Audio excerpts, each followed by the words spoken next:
Good afternoon, everybody. Welcome to the second edition of the Can Do Youth Connect for 2025.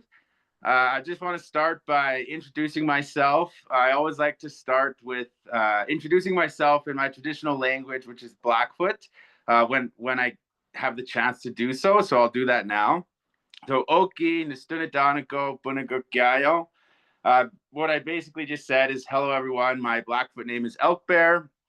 But, I'm a proud Blackfoot member of the Kainai First Nation, currently living and working in Calgary, Alberta, known as Mohkinstsis in Blackfoot, which is also located on traditional Treaty 7 territory, located in Treaty 7 territory on the traditional lands of the Siksika Sitabi, also known as the Blackfoot Confederacy.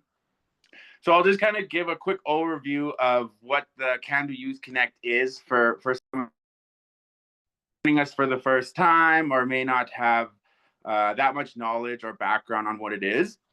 So the Can Do Youth Connect is a platform that empowers Indigenous youth and allies across Turtle Island to participate virtually to discuss topics such as economic development, lands management, and entrepreneurship. And this wouldn't be possible without our sponsors, of course. So just want to take a moment to thank our sponsors, which is the Starbucks Foundation. So thank you to them for supporting such an important initiative. And, I really hope that everyone on the call today is as excited about the session and our guest as I am, as we have an amazing guest speaker with us, Mihskakwan James Harper. So I'll just do a quick introduction of James and then turn it over to our guest. So Mihskakwan James Harper is a proud citizen of Sturgeon Lake Cree Nation, located in Treaty 8, Alberta. He's currently the business development manager at NR Store Inc., where he champions developing large-scale energy storage and clean microgrid projects in a way that empowers communities and contributes to meaningful clean energy and the Pembina Institute. He currently holds a bachelor's in mechanical engineering from the University of Manitoba and has recently completed a master's of science in renewable energy from KTH Royal Institute of Technology, Ecole Polytechnic, and the ESADE Business School. He's also the co-chair of the SevenGen Council, an organization that develops and leads programs for Indigenous youth to lead in clean energy and climate action. And he has co-hosted the podcast Decolonizing Power, which is a series that aims to amplify voices worldwide on how clean energy enables authentic community empowerment. And lastly, this experience combined with the 2020 Catalyst program, James is very passionate about the carbon-free future, particularly within the power and mobility sectors. And he loves his partner, family, and his community, who inspires him to work and build a future that is sustainable and empowers all. So with all that being said, I'll turn it over to James, and just really looking forward to hearing your message today, and just want to welcome you. Hi, thank you, Nathan. Yeah, pleasure to meet you also.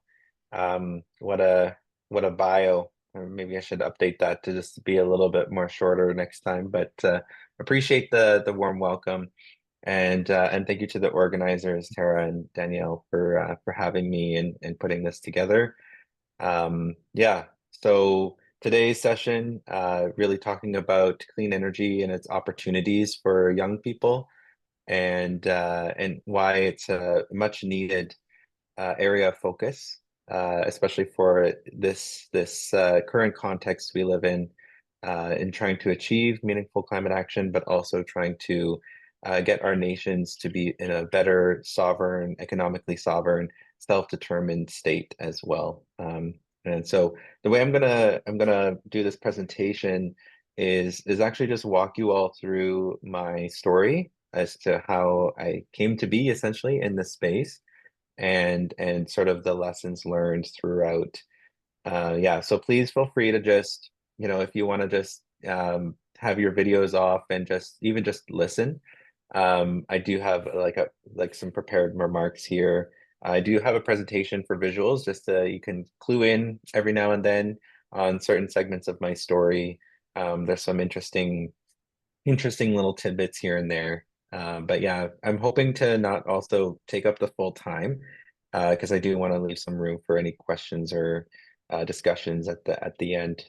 So yeah, thanks for joining, and I think I can just jump right into it, if that's all right.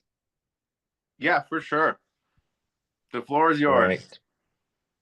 Thank you, Nathan. Okay, so let's get this presentation going. Looking good, right? Yes, looks good. We can see. All right, thank you. Yeah. So just like Nathan also said, introducing myself in my language is very important for that language reclamation, and the importance of language reclamation.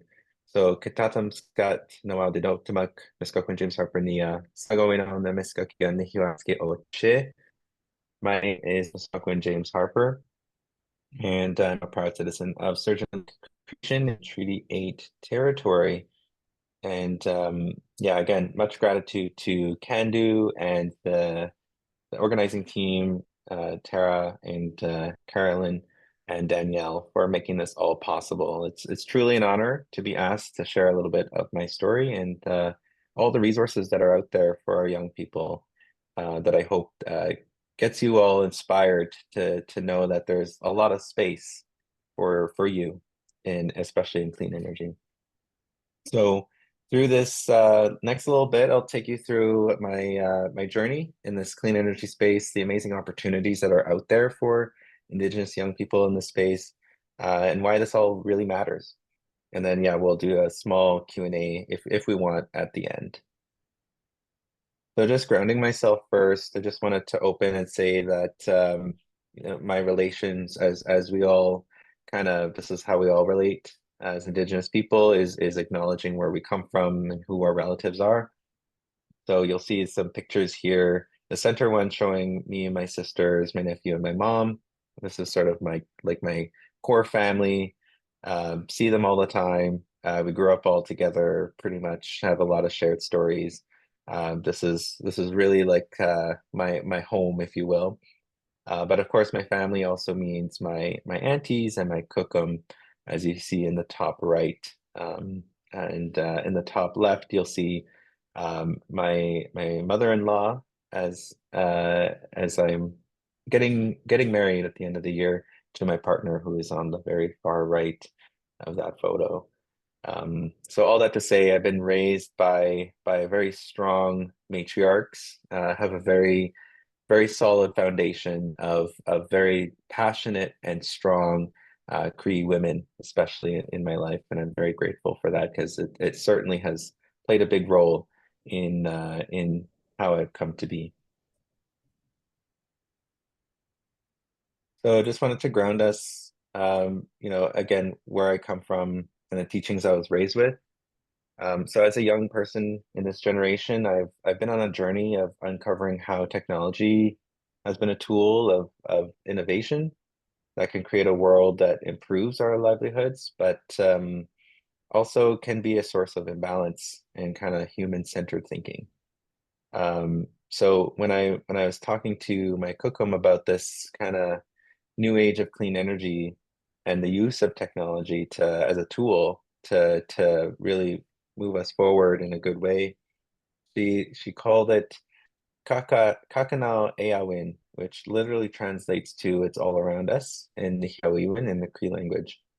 And throughout this presentation, by the way, I'm not a fluent Cree speaker by any means, though I will try to speak it, and it certainly shows up on the presentation.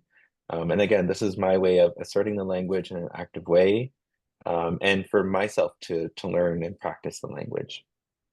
If we have any Cree speakers on the line too, please, if you if you have any guidance for me on pronunciation or spelling, I'm all ears. That's also a key piece of language learning is having humility to try and also to be corrected and learn. So I just one of the biggest things that centers my entire journey is this idea or the teaching of Wokotowin, which has many interpretations, but it generally means relationships and kinship. And this axiom is what is the most important truths that underpins everything what it really means to be Nihio, what it means to be Cree. It shapes our language, our governance, our ceremonies, family, and kinship systems, and how we interact with the land, and ultimately create Mio Pamatsuin, or a good life. So my goal here is to share with you my ongoing story of learning what Wokotowin is and how to practice it, and how I think this teaching can better help us all in the spirit of authentic sustainability and stewardship. So just jumping right into my story here, as Nathan pointed out in my bio, I did a bachelor's of engineering I graduated in 2017 at the University of Manitoba. And from the very start of my degree, my upbringing shaped how I viewed engineering and try to find ways to coexist with how we live prosperously from the gifts that the land provides, and making sure that we offer that same kind of protection and respect in return. And this belief has really led me to a transformative force in the fight against climate change. And the climate change has been a very central theme to a lot of my formal education through K to 12, especially making us all aware of this ongoing shift in our weather patterns and our biodiversity and important ecological systems. And so all of that put together, I really wanted to use my engineering degree for the power of good, but I didn't know necessarily what that was. Well, it turned out to this. You could see these visuals clearly gives it away, but the story behind this was really um, trying to find an innovative way to something that's already done, the status quo, challenging the status quo. So the motivation brought me to this project to reduce energy consumption. This is the design of the vehicle that you see here. Um, you'll see that the car is kind of very aerodynamic. It's very unconventional. The driver there is kind of laying in a foot first position. It's not necessarily very ideal, but it's really meant to show folks the principle behind energy conservation and where we can really design with intention on reducing the amount of consumption, especially when it comes to driving our own cars. This team, I started myself. There was no such team at the university, and there was quite a bit of adversity to do this. The student council, for instance, did not support me. They thought that the idea was crazy, and that there's no funds available for any more teams to emerge. They also had questions on recruitment. Everybody's too busy. You're good luck with finding folks. And it was very like not motivating for a few weeks. But there were a few folks that truly believed in the mission, and with just the power of one idea, really can get just a few handful of folks inspired and motivated. Then you ultimately have a team that can really drive something forward, something new. And from this experience, I learned a very important lesson, that if the space doesn't exist, then make it. If you come across something that, oh, I wish that there was something to facilitate my growth in something like clean energy, let's say, it could be any field really, in health. I wish that there was a specific lens for Indigenous youth in health or in healthcare. Maybe there's no such platform or organization, but that also means that there's an opportunity to build something that never was there before and ultimately create a legacy for so many folks that could truly benefit from something like that. And this is the kind of awakening for me. This idea, to design, build, and compete this ultra efficient vehicle in 18 months was hard.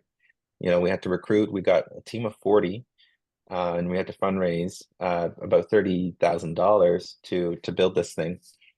Um, and a fun thing is that my cookum actually named the vehicle once we finally built it, and got it to the streets of Detroit to compete with other vehicles on efficiency. How low can the energy consumption really get amongst all the other vehicles? My cookum named it Waskotepiu, which in Cree means lightning as an interpretation, but it literally means something that moves fast and is energetic and bright. And certainly, I couldn't think of a better description for not just our vehicle, but all of our spirits that really contributed to this very meaningful thing. So while this in itself is an amazing feat, the true success came from this experience that we all had together as a team to build each other up, and ultimately become better engineers and passionate leaders. We dedicated our entire discipline to something meaningful. So we built more than just a car. We built a legacy of environmentally and socially conscious engineers that are now more inclined than ever to carry values that consider our environment and everything that we do. And I'm extremely proud of it. That this team is still exists to this day at the university. And it all came from one idea, essentially. So just some more description on the photos, by the way. You'll see the team photo on the top left. We were all happy because we just competed at the car and it worked. You'll see the figure on the top right. We're trying to put together the battery module. It was very tricky, and to work with batteries in itself like this is also like a little bit dangerous. So there was definitely a lot of lessons learned behind that as well on just managing energetic systems. You'll see the car is driving on the streets in Detroit on the top and the bottom right. We're making our fiberglass body, putting layers of adhesive. The center photo there in bottom, and then on the bottom left, this is a frame. It's a steel frame that I designed actually. It had a shop weld for us. It was a really, really moving experience. So after graduating from engineering, I still had many questions on how to apply my skills. And I learned that so much about technology and design and leadership, and figure out more about my why, my motivation. Um, so this photo kind of already gives it away, but after university, the universe works in so many particular ways. After university, the government of Canada at the time was trying to create a new energy plan, and they convened kind of like a very unique conference in Winnipeg. Just so happens to be my hometown, about the future of energy. They called it regeneration or something like that in 2017. And because we were local and because we had this great car and showcasing the university, we were asked to be present at the conference and to show off our car essentially and promote the university.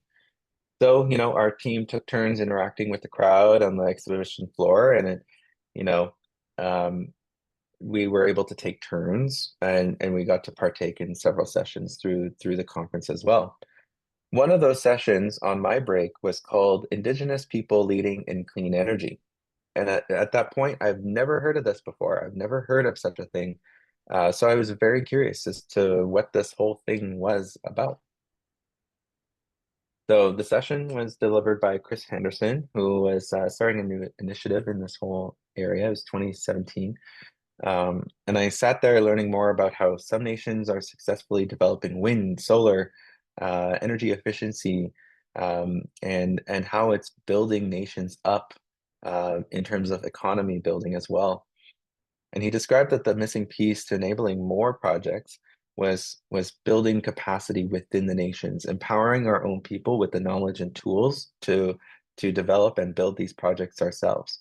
We need more resources for people to access to learn how to do that. And that's certainly something that I totally agreed with. I was very my I was a very it was a very eye-opening session for me. But another lesson learned for all of us on the call today, what was missing from his remarks was the inclusion of Indigenous youth voices. And, I'm not just saying that because I'm a youth and you need to listen to me. I had a very good point of saying, these projects are 20 to 30 years, even 40 years plus in running, in operating. And we got to think generationally when it comes to installing these kinds of things and building these kinds of things, because it's ultimately going to be us, our generation, and our future generations that are going to take care of whatever we build today. So it's important that we engage our young people in these projects. And so I kind of challenged him. I was really I was really nervous. I was shaking a little bit. The heart rate was definitely up, putting up my hand and challenging Chris essentially on in his session about including Indigenous young voices. But what was really great was that he agreed. He said, "You know what? We need youth voices. Yes, absolutely." And what could have been just been this, that's it. That could have been that's it. He pulled me aside after the session, gave me a copy of his book. It's called Aboriginal Power. Definitely recommend it. And he said, how do we engage young people? How should we do that? That should be our next thing at what we're doing. Um, and we were talking, and then he said, "Why don't you just apply for the Catalyst 2020 program? We'll include you as a youth voice, and then we'll go from there as to see what more we can do." And this program is really cool, by the way. So this journey after applying and getting accepted took me to three very unique locations, sorry, to learn more about the successes of all these nations leading in clean energy and gain important skills in project development. We first visited Mi'kma'ki in Nova Scotia, otherwise known as Nova Scotia. We also visited Kwalindun and Kluane and Teslin nations in the Yukon, and the Taku River Tlingit in BC, and Six Nations of the Grand River. All of these nations are leading the way in clean energy and have already installed very large projects in wind, in storage, in solar, and each nation had its own unique challenges that they had to overcome. And I learned so much from these visits. And all the while, we had these site tours, which you see all the photos here.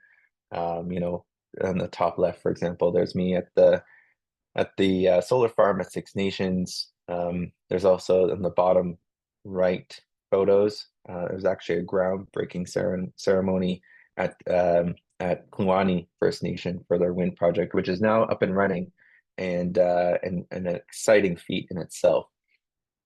Um, this program was done through an organization called ICE, and all the while doing all this stuff, we were also in classrooms, really taking intensive courses on project development, whether that's talking about how to finance a project, how to negotiate a deal, talk about energy literacy, learn more about the technologies behind clean energy. So this was, and in all of itself, this was about 3 weeks, three 1 week intensives through the summer. And this was very eye-opening as well. And I learned so much from this experience. I built so many meaningful relationships.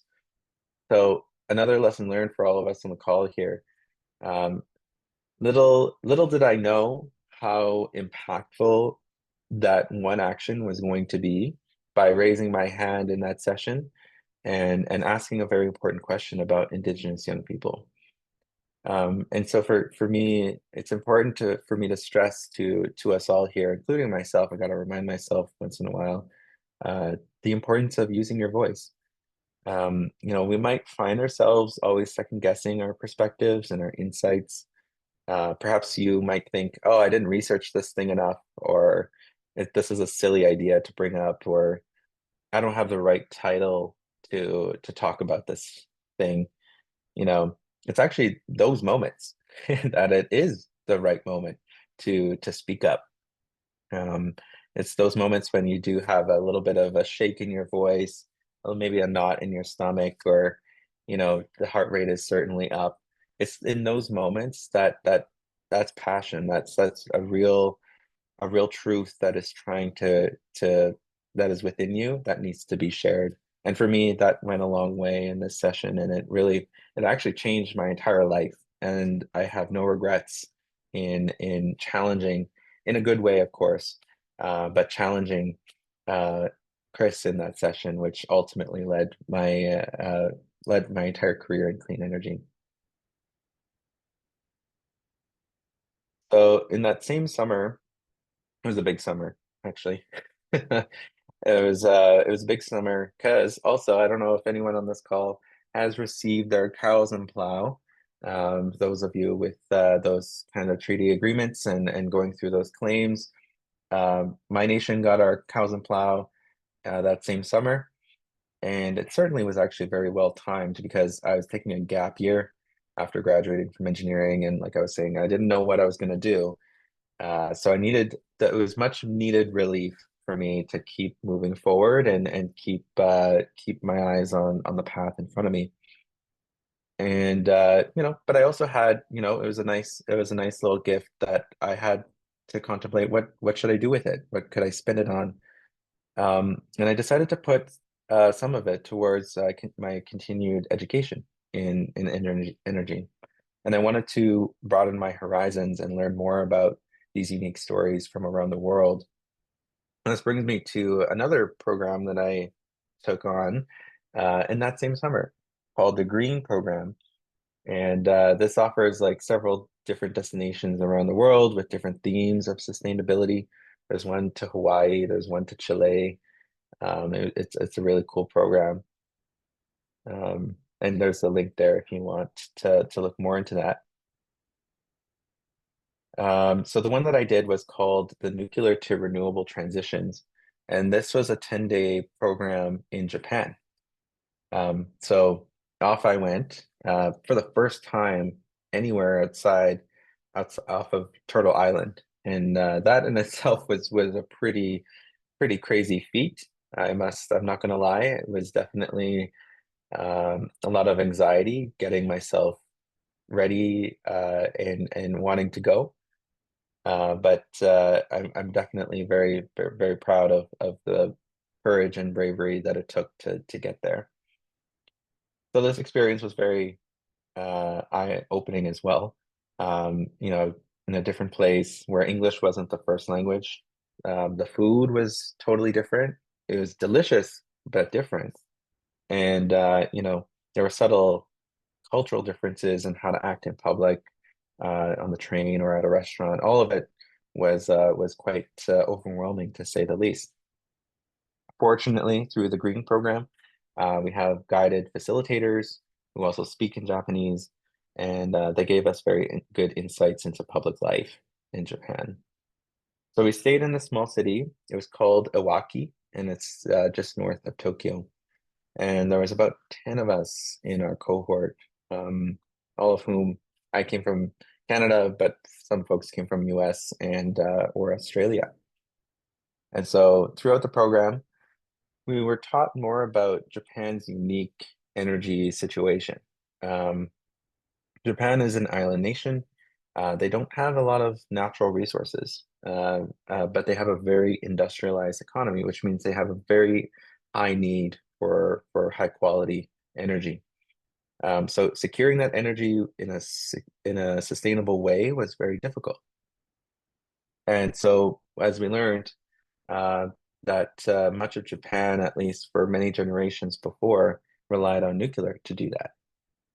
But then 2011 came, and I don't know if folks remember the Tohoku earthquake and tsunami. It was very devastating in its own self, and really impacted a lot of communities. But most notable was the Fukushima Daiichi nuclear meltdown that occurred as a result of that tsunami. And it definitely got global attention at the time. And it raised a lot of questions on should we be relying on nuclear? And that risk was intergenerational to cities nearby, to food systems, and ultimately to the entire world. I mean, the Pacific Ocean was also monitored heavily after this incident, and there was trace amounts of higher radioactive uh, contamination at the shorelines of North America. So this was a big deal, and this was part of our storytelling at our exchange. And it was very emotional at times. You know, we got to visit the closed off Fukushima prefecture. So it was all gated, and because all the soil is contaminated, there's a lot of abandoned buildings. A lot of structures were still damaged and left damaged, sort of abandoned, because of the radioactive risks there. And it was emotional because a lot of folks we met a lot of folks that were very proud of their community and their home, of which they had to leave for reasons beyond their control. And I couldn't help but relate to being impacted by something that is seemingly avoidable, the nuclear meltdown that is. And I definitely had a big heart for relating to the folks there. Um, so part of the most memorable part of that experience was visiting the power plant itself. And this was 2018, so it's like yeah, 7 years after. And the site was still being recovered, and it's still ongoing to this day. Um, we got to visit the site, and we got to actually go down right to the unit that experienced the meltdown. And doing so was really interesting. We had to wear personal dosimeters that measured our radioactive exposure. We had to switch buses several times because a specific bus couldn't be in a specific place for too long. We had to wear special PPE, and we couldn't take any photos. I wonder if I can show a photo here of oh yeah, in the bottom left, you'll see a picture of the unit in question that had the meltdown, and you could see that it's still in its ruined state, if you will. And that's pretty much what it looked like when we drove past it. So this was really eye-opening as well on the power and sort of the implications of nuclear energy. We had to drive by really quick, and we couldn't stay on the site very long. And what we learned through our little tour of the entire site was that a lot of the rainwater had to um, had to be collected. It had to be collected from the ground and pumped up, and then stored into large tanks that were all throughout the entire site. And the tour guide admitted to us that they didn't know what to do with this thing. They have no plans for this contaminated water. It could not be released into the ocean. So their idea was just to indefinitely store it on site, just keep building more tanks and collecting more water as it came through. There were some ambitious proposals, for example, to freeze the entire soil, the entire ground of the entire site. There was proposals to cover the entire site in concrete, and then have like a channel system to have the water filtered and managed that way, all of which was very expensive. And our tour came to an end when we visited the site office, and one of the most senior ranking members of the cleanup mission from the utility called TEPCO. He came in and spoke Japanese to us, but the interpreter was helping us with what he was saying. And he apologized to us. He apologized to me and to my cohort members, and ultimately to the people of the world for for the responsibility that they have and continue to have in this disaster. Um, and for me, that was extremely emotional, and extremely moving it really shook me to really rethink our responsibility in terms of what our energy futures look like. And it's big. It's certainly very big. So this experience is one that stands out into shaping again who I am and where I'm going. And then throughout the entire experience, we also got to learn more about how Japan is moving forward in its own way, in its own clean, green way. You can see in the picture in the top left, they're doing research on wind instruments to make them more efficient and get more energy out of them. We also visited a lot of cultural sites as well to learn the importance of the Japanese language and culture. You can see in the picture in the bottom right that we did a little calligraphy class as well, and that was pretty cool. So if there's any lessons to take away on this one for folks on the call is that the cows and plows, it's a once in a lifetime thing. But definitely investing in your future, whenever you have the opportunity given to you, seize it. It definitely, you can never go wrong with investing in your education, into your learning. And you don't have to view it as just strictly school. For this program, for example, yes, did we learn a lot? Yes, we were in class. Yes, we had to do a project. Yes, it was very intense to learn a lot of things, but it was also fun, and it was also an exchange of culture that was really cool. And I plan to go back to Japan actually later this year for my honeymoon, by the way. So whenever you have the opportunity to invest into your education, please seize it because you can never go wrong with that. So both the Green program and the Catalyst programs were instrumental in my path in clean energy. And then so soon after graduating from all of these programs, I went to Europe and I did a master's in renewable energy as I was introduced about. Did my first year in Stockholm, and did my second year in Paris. Did some business training as well in the summer in between. And through that whole experience, I wonder if I have, oh yeah, through that whole experience, I learned so many more uh, cultures and languages. People from around the world came to Europe for this program in particular. It's world renowned because Europe is also leading in a lot of clean energy innovation. Um, in the picture in the top right, you'll see kind of like a tall tower with a lot of that's a lot of that's mirrors, kind of a field of mirrors. And all of those kind of point to this tower from the sun and reflect the sun's rays right to the top point of that tower. And it creates thousands of degrees actually of heat at that point. And then it creates electricity.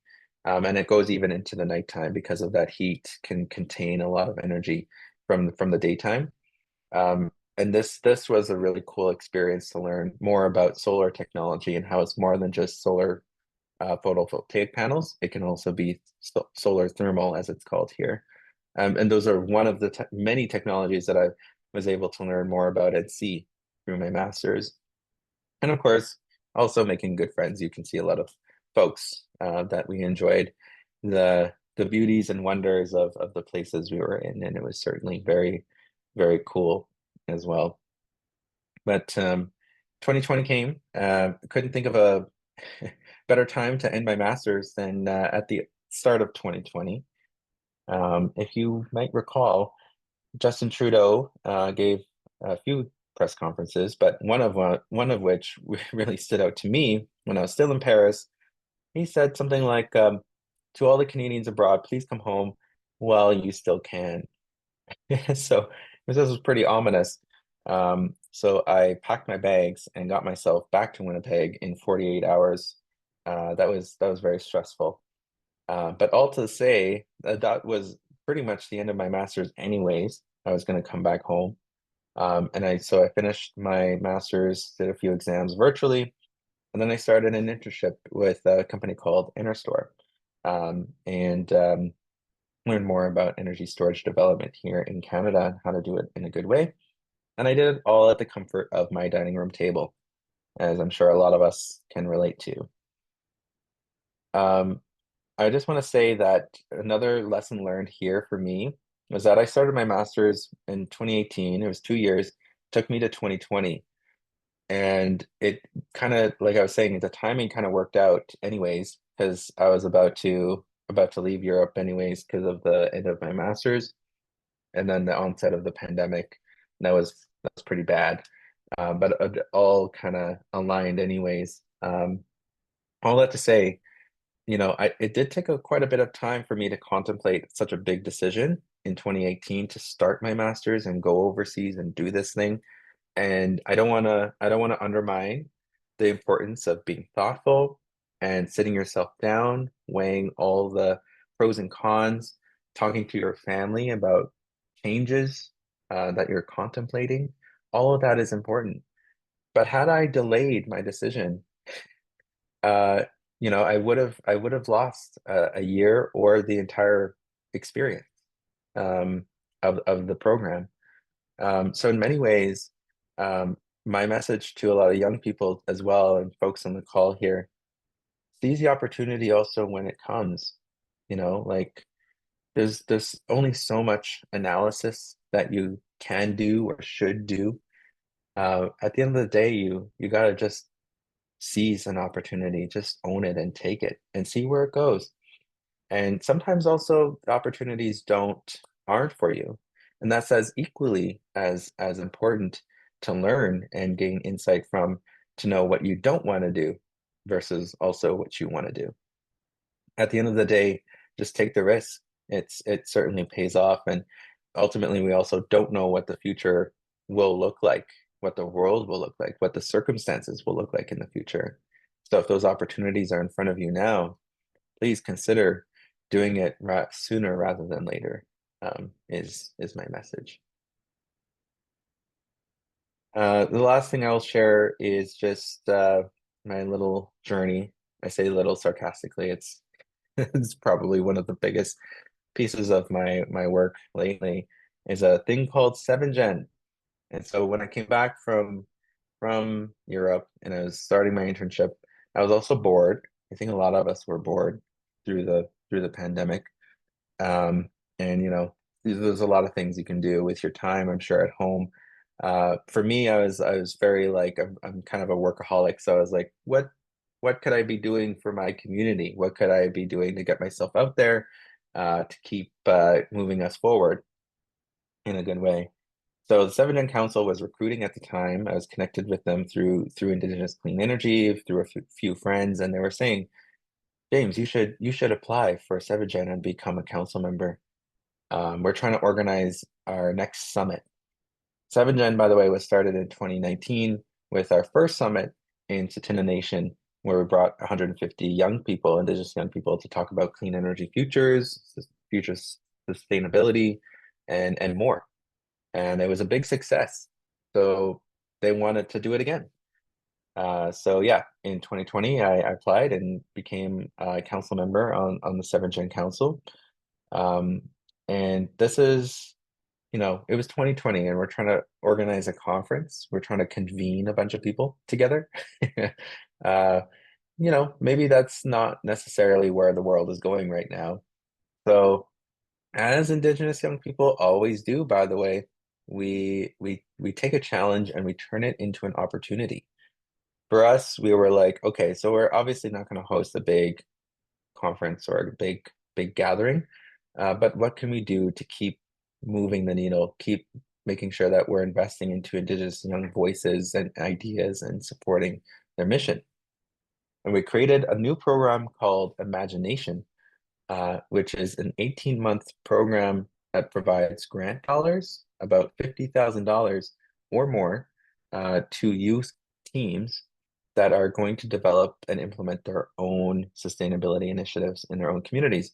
All that with complete help of mentorship, webinars, training, whatever you need, project advisors. And this idea came just from all of us council members sitting around and saying, so we're not going to do a conference anytime soon. What else should we do to make sure that projects are still happening, that action is still happening?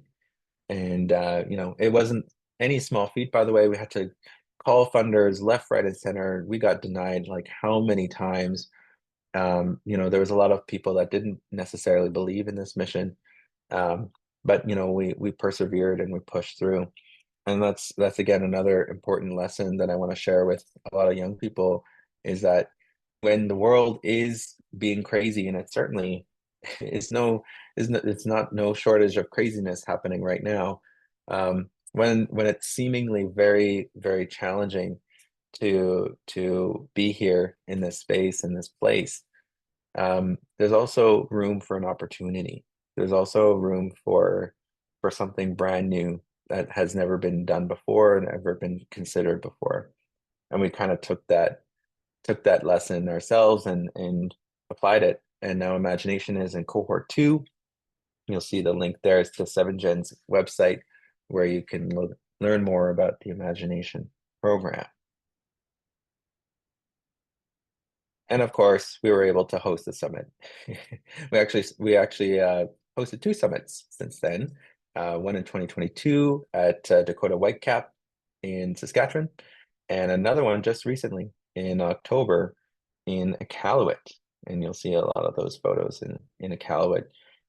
This one was a really cool experience. It was my first time in the territories, and we convened 100 young Indigenous people, barrier-free. Also, by the way, stay tuned for SevenGen updates because we want to host another summit next year, and we do need some help.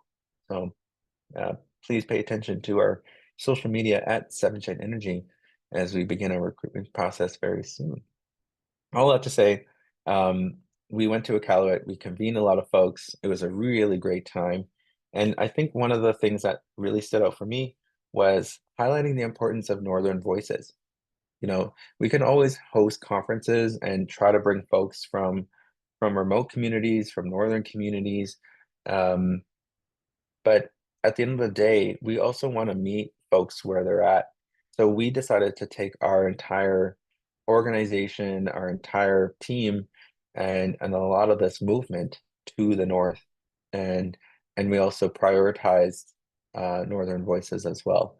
Because a lot of climate action initiatives still don't meaningfully recognize the importance of Indigenous voices, particularly in areas where climate is affecting them the most, like the North, like the Arctic. So we were able to share more stories from folks in and around Nunavut.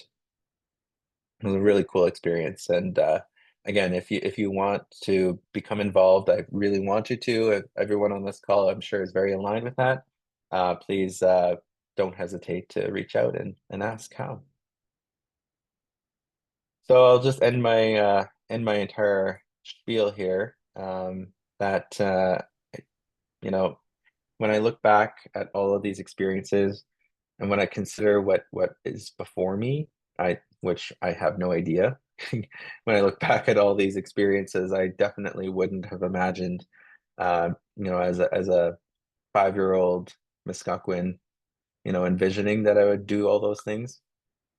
And that's actually very humbling for me right now, is I don't know what the future holds for me, but I definitely have a lot of lessons learned as to how I've come to be, how I've seized the opportunities, how I've turned challenges into opportunities, how if you're told no, how can we challenge the status quo and create something that is brand new? And again, that has never been done before. And I believe everybody on this call has that initiative and probably has already demonstrated something like that in their lives already.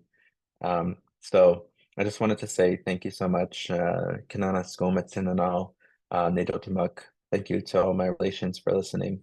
I just wanted to leave it open for the last little few moments here, to answer any questions or have a discussion. But yeah, that's it for me. Wow, thank you so much, James. Your story is so inspiring, and I really resonated with with a lot of the different stories that you shared. And so I do have a couple comments that I'll share before we kind of open it up to the audience. So I just wanted to say, again, thank you so much for mentioning, the importance of staying connected to your culture and identity and really who we are as Indigenous peoples. Because oftentimes when we enter these Western spaces and institutions, we receive a lot of pushback from these institutions themselves because, it requires them to change, which often isn't easy. And so, your story is just so important and inspiring because you have managed to stay connected to your culture and really walk in those two worlds along your career journey or along the journey of whatever comes in front of you, essentially, right? And I mean, that's just so inspiring because I know in my own experience it's not as easy as it sounds. And I mean, I also really resonated with the component of your story of how you're reclaiming your language and other cultural components, because I'm also on a similar journey and have been for the past like 5 years or so. And I know a lot of people on the call are probably also on a similar journey. And so I just know that in my experience, after starting this journey, I feel so, I don't know, I just felt like something was missing before then. And ever since starting this journey, I really feel like, I'm more connected to who I truly am. And it brings me so much more pride and confidence, I guess, into who I am. Right. And so just, thank you for that. And I really, really Hmm. liked how you mentioned, some of the pushback or some of the, yeah, I guess pushback that you received from the student council, and how you had this journey and this vision, and they didn't really, um, they didn't really, I don't know, they didn't see Support it. the value in that vision at first, right? But Hmm. some people might have stopped right there and said, what, screw it. The first barrier that you see, right? Oftentimes in my own experience, I just want to give up, right? But it's so inspiring that you managed to persevere and see, like, what? No, I do see the value in this vision, and obviously you carried it through, and look at how successful it was, right? So that in itself is just, so inspiring. And then I guess the last thing is just thank you for, along your presentation, sharing the various lessons learned, because I feel like it's so important to reflect on our own actions and really recognize our own achievements and our own successes, or I guess wins. Because oftentimes in the Indigenous community, or at least in my experience, we're taught to be humble, and then it is important to do so. Like, to be humble is an important attribute, I guess, right? But it's also important to really use our voices and use them to inspire others who may be dealing with self-doubt or other personal challenges, because I know in my own journey, hearing other people's story really helped me get out of that low that I was in, right? And really try to start this journey of reclaiming my identity and going back to school and really valuing education. So just, thank you so much for sharing these various components, and as well as not only the wins, but also the challenges. So I mean, Hmm. one question that I have is just, in your opinion, what role does Indigenous knowledge play in addressing climate change? Because I know there's a lot of, it's become a very common topic, or there's a lot of nations who are looking at different opportunities to get into the clean energy space. So I guess, how do you see that Indigenous knowledge kind of benefiting that, or benefiting the nations who go into these different Hmm. opportunities? Yeah, thank you for the question, Nathan. And thank you for the reflections also, my friend. I'm glad that certain messages really resonated with you, and I'm sure with our fellow friends here on the call. Indigenous worldviews and knowledge systems are central to meaningful climate action. I mean, I don't think my theory is that actually we won't meet any of our climate objectives without empowering Indigenous people with the knowledge systems and shaping those the future policies of which we need to commit to very seriously. And I say that because like a lot of the causes of climate change, like colonialism, capitalism, consumerism, lot of this like kind of Western ideology of kind of infinite growth on a finite planet, if you will, um, comes all from those kinds of worldviews.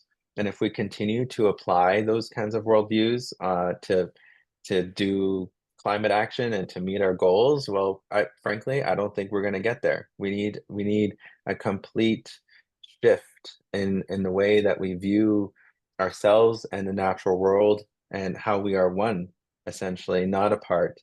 And I know that we feel that as Indigenous people. That's something that we already know and believe, but it's going to take a lot of work to incorporate that kind of perspective and more to the broader society, and it's necessary because again, without that, I don't think we will ever make any kind of meaningful climate action progress. So it's very central to the work that we need to do.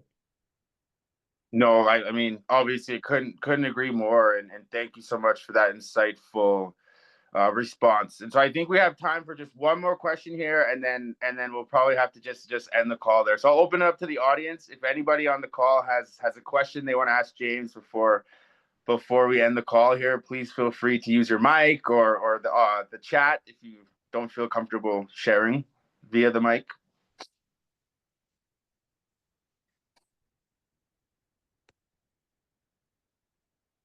Okay, well, I do have one last question for you, and then we'll probably just let you go there. So, I mean, to end us off, what advice do you have for other Indigenous youth who are interested in pursuing a career in clean energy? What advice? Well, just know that I believe in you and that a lot of people believe in you. Um, what I learned through my experience, again through the story that I just told, was that there was many moments like you were saying, Nathan, of like self-doubt, really like not re owning your space or owning where you come from, t being questioning of where you're going. And I just say, there's tons of people out there that will believe in your idea, and it's certainly me, and it's certainly a lot of people in our spheres at ICE, at Student Energy, at SevenGen, and so forth, people on this call. And that's all it takes, really. So just, yeah, ultimately, if at times it feels lonely, just know that there are folks out there who are willing to believe and support and ultimately care and love for you. And I certainly benefited from that, and why I'm here today. Wow, no, thank you so much for those closing comments there, James. And I'll just end our session today with again saying thank you so much. You're so inspiring, and then especially within the clean energy world or industry, that's an industry obviously that aligns more closely with a lot of our values as Indigenous peoples, right? When compared to oil and gas or other resource development industries. So just thank you so much for sharing your story and kind of how you managed to stay connected with your culture throughout this journey within the clean energy space. So with that, just want to say thank you. And then again, thank you to our sponsors, the Starbucks Foundation, to everyone at Can Do, all the staff, and thank you to our audience as well. And one last reminder, for those that are on the call today, you'll receive a survey after the call. So please fill that out for a chance to win a $50 gift card. Thank you so much. Thank you. Hi, everyone. Thanks. Bye.